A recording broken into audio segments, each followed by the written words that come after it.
Can you create your all-time Chelsea best first 11? Goalkeeper, who are you picking? Peter Cech. Peter Cech. Your right back? Chris James. Chris James. Your left back? Achille Cole. Achille Cole, the beast.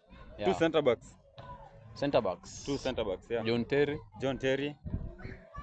Thiago Silva. Thiago Silva. Three midfielders. N'Golo Kante. N'Golo Kante. Frank Lampard. Michael Essien. Michael Essien. Okay, on the left wing. Left wing. Yeah. Hazard. Eden Hazard. Yeah. What about your right winger? Cole Palmer. Cole Palmer. Your right winger, Cole Palmer. Cole Palmer. Yeah. Your center forward? Didier Drogba. Didier Drogba. Yeah. Who is your all-time Chelsea manager? I am Jose Mourinho. Jose Mourinho. Who will captain your team on that squad? Didier Drogba. Didier Drogba. Yeah. Cut.